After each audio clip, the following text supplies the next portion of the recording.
Hello, ladies and gentlemen. I'm Roy Potter, of course, and today is the 5th of September, and normally this time of the day it's still morning here, just barely.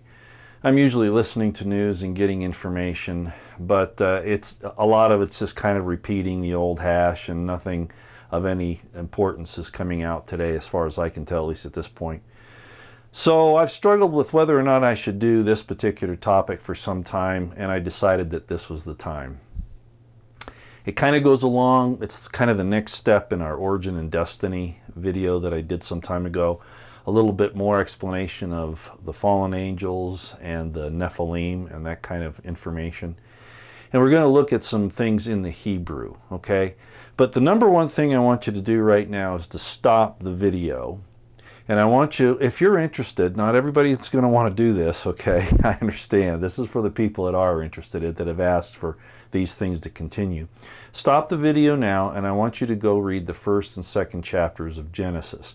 Doesn't matter what version, I'm using the King James here today, but it really doesn't matter. What I want you to do is pay attention to the sequence of events, okay? And notice how they're almost entirely reversed between the first and second chapters. In other words, ladies and gentlemen, it's not the same story being told twice. It's two different events happening, okay? Now, some people will argue, as I have mentioned in the past, that this difference between the first and second chapters in Genesis, and even some of the subsequent things, are because of the disagreements between the two factions amongst the Hebrews, amongst the Israelites, the Elohists and the Yahwists. Basically, the difference in the philosophies and who the God is that's talking is kind of what it's about. So, as I explained before, Ezra balanced that out as best as he could, okay, without losing the truth and the message. But the important thing here is I want you to see the sequence. It is not the same story. Two different things are happening. This particular event, these two particular events that happen in 1st and 2nd Genesis are not due to the disagreement between the Elohists and the Yahwists. Some would say yes, I say no. Okay, and I'm going to show you why I think that way. So go read that and then come back in a few minutes. Okay. I had a little pause there for those of you who are just watching this through. A little pause so they could pause it there and then come back. Okay, so I'm not going to go through that sequence of events in there. I'm just going to show you on the board here kind of how I view it, okay, and what's going on. And we're going to define some of these things. Again, I don't know how well you can see this, but basically, you start out with Ein Sof. That's the... For this is looking at things from a Hebrew perspective, but this particular name here, the Ein Sof, the reason why I'm using it is because it's kind of like the causeless cause, it's just God in infinity, in eternity, okay? That kind of a concept. I just want to kind of leave it there. I don't want to get into any more detail about that. This thing, this eternity, being, consciousness, all powerful, everywhere, whatever, made what in the Hebrew understanding is the Adam Kadmon. And it had a male and a female counterpart, and that's why you have Yah, a Yod male, He female. So that's the Adam Kadmon. Also, of course, it's the Adam that's talked about, okay, meaning man. But this is the supernal man. This is the perfect man. A lot of people would argue that this particular entity here, actually two entities, the male and the female, not in one being. That's not how it works, but there will be people that argue that, but that's not where we want to go today. This is basically who becomes Jesus Christ, that we know as Jesus Christ. That's how they would talk about it. The Jews wouldn't want to say that. They might admit that that's going to be the Messiah, but I'm not even sure that they go that far, because they don't believe the Messiah has come yet. Okay, so that was the first step, that this thing created this Adam Kadmon, which was the spiritual embodiment of its essence, of its personality, of its attributes, okay? in a male and female counterpart. The duality there. Well, as this thing progressed, it decided that it wanted to make this larger. You know, Isaiah talks about the breaking of the potter's vessels and that kind of thing, talking about the what is called the Sephirot. Again, I don't want to get there, but at any rate, the next thing that apparently, I'm not saying this is exact, but the next thing that apparently was created were the seraph angels. The malach basically just means messengers, servants, that kind of thing. The first group were the seraphs. You know them as the Seraphim. Okay? Apparently the next group were the cherubs, not cherubs as we like to say. This is like in Christian. The CH is like in Christian. K sound. Cherubs. And I'm going to talk about these different created beings here in a few minutes. Apparently, God then commanded the Adam Kadmon, I suppose, which is the embodiment, spiritual embodiment of this Ein Sof. It's connected to this intelligence. Commands that certain things start happening, that a home is created. Now, this can be very specific to just the earth, or it could be the universe. I'm going to leave that up to you, but I want you to get the point here that before a family starts as above, so below, which a lot of people think is Baphomet only, but Jesus said, "Thy kingdom come, thy will be done on earth as it is in heaven." Family orientation, so what do? You make a home, and then you start to have the children in the home, right? That's how it goes. So this creation apparently started, and I'm going to keep it on the spiritual level at this point, okay, because that's kind of how Genesis looks at it. There's a spiritual creation. And apparently the seraphs and the cherubs, and there may have been other created beings as well, not sons and daughters, but created beings. There may have been others, but these are the two that we know about, okay, from the scriptures. They start to prepare or create worlds, or the earth if you want to say, but in a spiritual dimension, okay?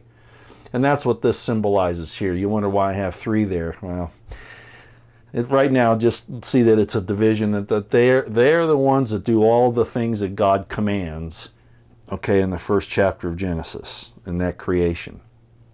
And then, what happens? Well, God says, well, now let us make man in our image. Well, in this realm, that would be the Bene Elohim, the sons of God. In other words, basically, this male and female counterpart, now that it has a home for a habitation for its progeny, and yes, that's what it is, now bring forth the Bene Elohim. And that, while they're primarily talking about the males, remember in Hebrew, the Israelites, they only numbered the males. So this says the sons of God, but that would include their female counterparts. And there's a little mystery about that, but I'm just going to leave it there for right now. So the sons of God are now born. And that's what it says, let us make man in our image. And then they were told to multiply and well, let's just read it, okay? Right after the man is made there, and this is in verse 27. So God created man in his own image. In the image of God created he him, male and female. Bene Elohim. And God blessed them, and God said unto them, be fruitful and multiply and replenish the earth and subdue it, okay? So in this spiritual creation, they're already being told to multiply. So these sons and daughters are now doing that, and they're the sons and daughters of this supernal being here. Now, I'm going to say they're mankind, but they're in a spiritual state, for lack of a better term. Just let's call it that. All right. Well, what's going to happen next, and I'm going to show you this on the board here, is that it is going to be reversed. Okay. So let's stop the camera here and let me change the board, and you'll see how this progresses. Okay, I've changed the board a little bit here, and now you're going to see this in a little different way. Notice that in the second chapter of Genesis is when it first mentions the Lord God. it's interesting how different arguments have occurred on this, but it really has to do with the creation story and the steps in the progression of the family of this. So what happens is that as you read that, well, let me just read that to you. Okay, what it says is in chapter 2, it starts up and it says, and God blessed the seventh day and sanctified it, okay? And then it says, these are the generations of the heavens and the earth when they were created in the day that the Lord God, this is the first time that it says Lord God is there. Before that, it's only been God. In the day that the Lord God made the earth and the heavens and every plant of the field before it was in the earth. What? Didn't we just make the earth? See, this is a physical creation. This is a physical creation. This is the binding of the spiritual to the physical, okay? All right, so now all of a sudden we're talking about the Lord God. Remember I said this Adam Kadmon has progeny? Well, there it is. The male and the female now have a son and a daughter. And that's the symbol of this entire family that's being made, okay? Well, these are the Bene Elohim still, okay? Amongst those Bene Elohim, okay, this is a scriptural thing, okay? A lot of this is metaphorical, symbolic, however you want to look at it, but this, just follow the thought process here. So these Bene Elohim that are now what this is here, okay, their progeny, this actually defines this now. It's a principle, okay, more than it is an entity, but it's a system. Put it that way, more than it is an entity, but that's really getting over there for a lot of people, and I know that. But the point is that God decides to do this physical creation. So the story is that he made man out of the dust of the ground. Well, that's metaphorical as well. The point is that he becomes a physical, his spirit and this physical form are united and he becomes a soul, just like it says in the 2nd chapter of Genesis. But living in the physical world, now he has the duality of the spirit and the physical, okay? How that occurred is probably much more natural than you'd want to believe, but I'm not going to go there today. What we're going to talk about is that then, in some way, which I would like to discuss, but again, not today, God realizes that, you know, we got to get that female counterpart now into the same physical realm. And so, and I kind of hinted about this before with the X and Y in the man and all that, but at any rate, this out of this man, a woman is brought to him, made out of the same substance that he is. So now the female aspects are now in the physical world as well. Okay, how that occurred, I don't want to get there today. The point is that that's the progression. Okay, so now you have man, and then what does it do in the 2nd chapter of Genesis? It talks about, oh, well, now the trees and now the birds and now, you know, see, so in other words, the order of creation is reversed, and this man is actually and is in charge of this. And my guess is that he had command of the seraphs and the cherubs.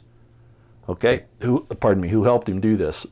I had a little peanut butter a few minutes ago. So, all right. So now the question becomes, what is all this thing that happens in the Garden of Eden? And I've hinted at that before, that it was actually a sexual sin, not between Adam and Eve themselves, but in an interloper. And I'm going to show you something here in the Hebrew that you might find interesting. So let's pause. Not you. I'm going to change the board once again. So now I've changed the board again. And you're probably wondering why I'm running actually towards this subject. Well, it's a lot to do with the Nephilim, the fallen angels, who they are, how they operate, and all of that. Remember I showed you in the first plate that the Seraphim and the Cherubs actually, were created beings, okay? They weren't begotten sons and daughters. They were not Bene Elohim. Well, here they are in Hebrew. This is the singular. If it was plural, like cherubs or seraphs, it would be cherubim, and you'd add a yod and a mem over here. and seraph would be seraphim. I'm sure that's seraphim. You've heard those before, and you'd add the yod and the mem here. But I just want to talk about the singular forms of that right now. Now, for what I'm going to talk about here, some time ago I told you all about Strong's Concordance and about the Gesenius and about the Sefer Yetzirah, all this kind of stuff. Well, here's the Gesenius again, okay? There it is. This is where I'm pulling this information from. I'm not pulling this out of my head, okay? However, what these words refer to are, as I've pointed out before, are explained by the letters that make them up. Isn't that interesting? Okay, so even this is kind of reversed. In my own personal opinion, I think the seraphs were created first. Why do I say that? Because as if you look into the Gesenius, let me read this, what it says. The seraphs, this is what it is. From burnings, poisonous serpent, symbol, bright, angelic. And it comes from the idea of wisdom, heavenly power, knowledge of good and evil, and a non-begotten created angel. The important thing to remember here is that you know him as Lucifer. I call him Hillel ben Shakar, and there's some questions as to whether or not this was a feminine side or a masculine, but it's definitely referred to in the masculine form here, where it says Hillel ben Shakar. Okay, and I've talked about that before. Bright star, son of the morning. Okay, the point is that it looks like this person you know as Lucifer, this entity you know as Lucifer, this created being who rebelled against God in the end, was in fact after the firstborn was made, the Et, if you will, the Adam Cadman, whatever. This seraph, the lead seraph of the Seraphim, was Hillel ben Shakar. And there he is. And the important thing to know here is the tempter in the garden is called a serpent. Isn't that interesting?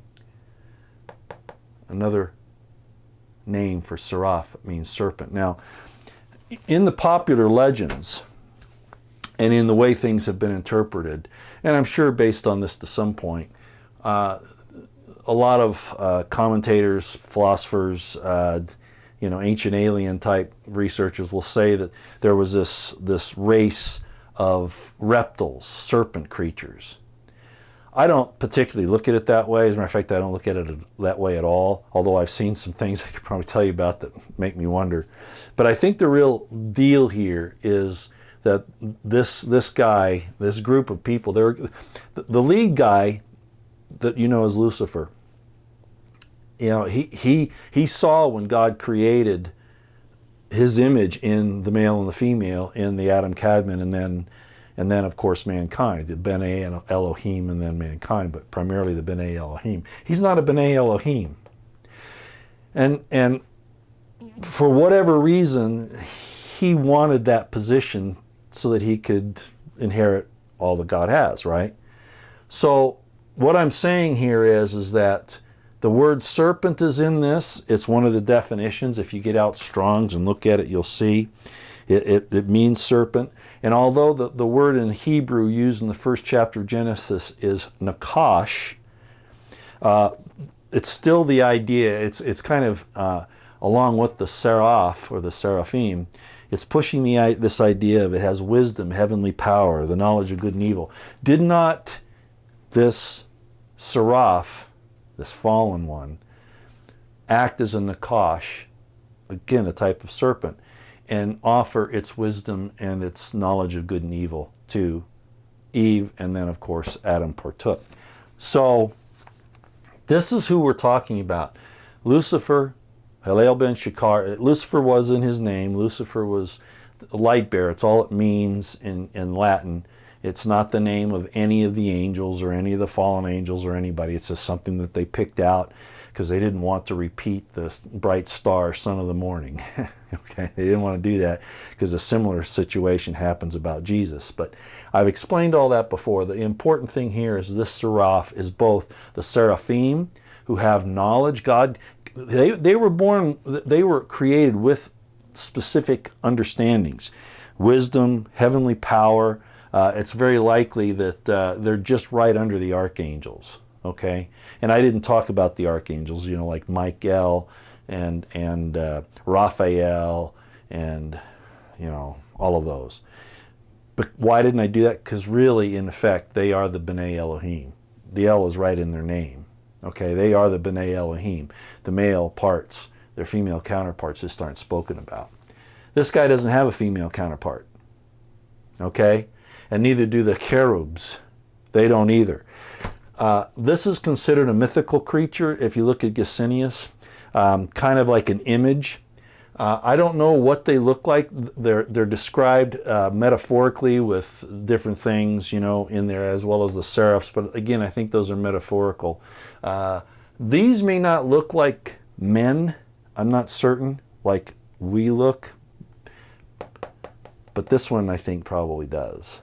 Very similar to us. But it doesn't matter. Let's look at the Hebrew and see what it tells us. Now, Gesenius will even say, well, we're not sure about the cherub thing, it's really kind of odd. We don't really know what it means. And then he goes through some things. Well, if you break this down in the letters like I've shown you, it gives you a little better idea. They're servants, okay? And it kind of comes out when you look at it. Kaf is the palm of a hand, so it has something to do with hands.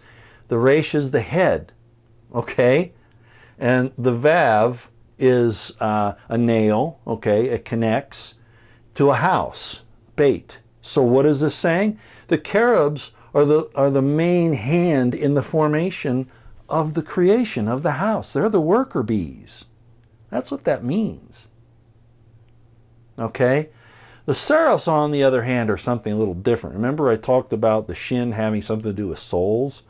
Well, these seraphs might have at least a kind of soul. I don't want to get into the details of what it is, but there's that shin that I talked about between the nephesh, the difference between the nephesh and the nephil, when I talked about that before. Let's break this down. Shin, resh, pei, that's a mouth here. What was Satan? He was the head speaker. Underneath, okay, once the Bene Elohim, he was beneath them, but he was the guy that was the big spokesman, right? And the seraphs, they kind of like are the supervisors, I guess you could say. They're the supervisors, all right? How do we get that? The pei right here means mouth, speech.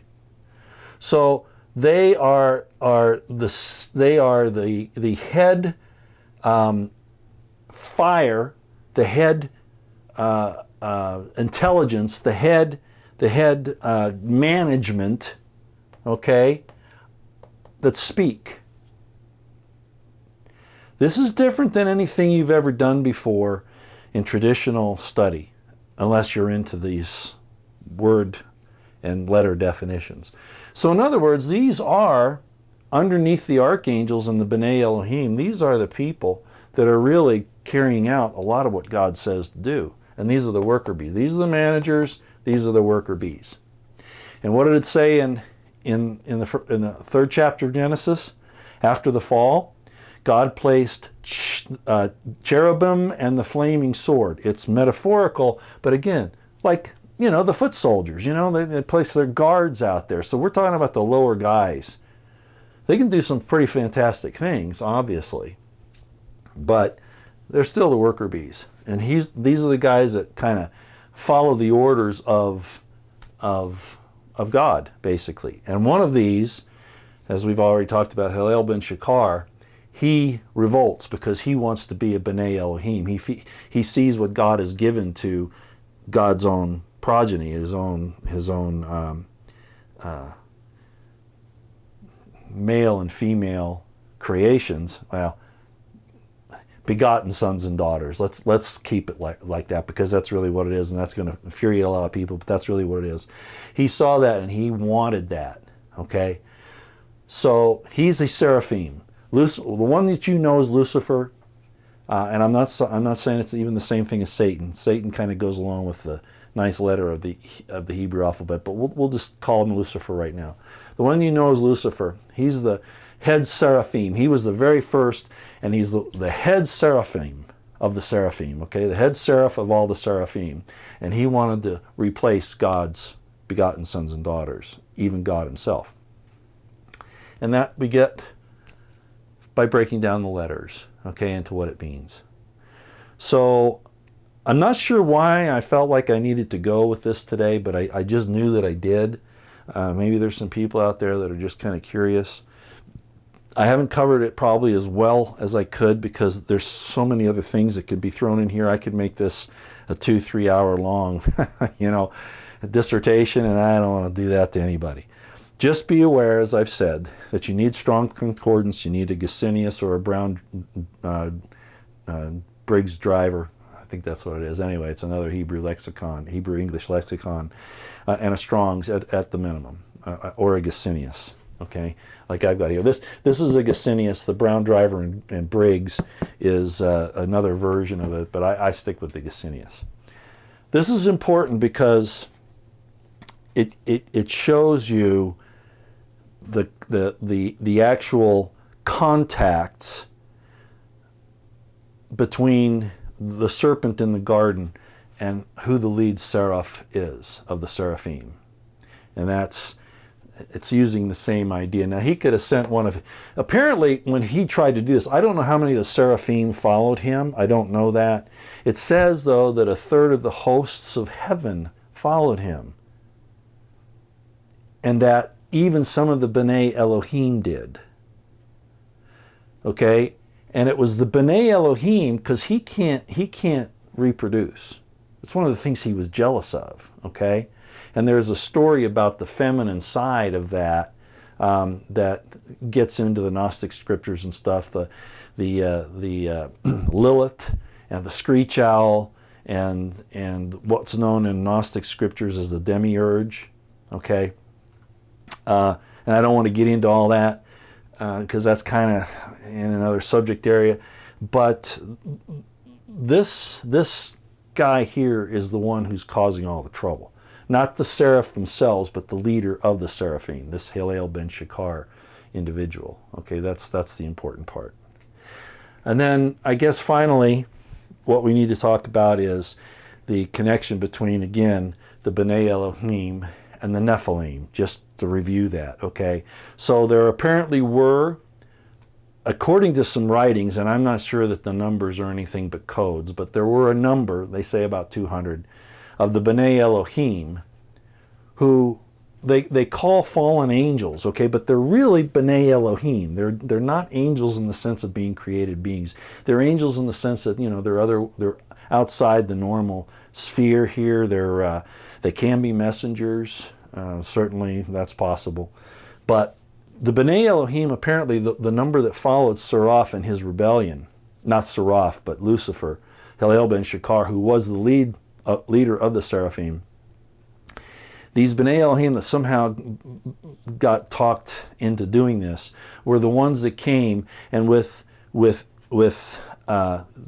daughters of men on earth took them to wife, which they obviously could have sex, but they weren't supposed to have sex outside of their sphere. And I've kind of talked about that before. They had their female counterparts, okay?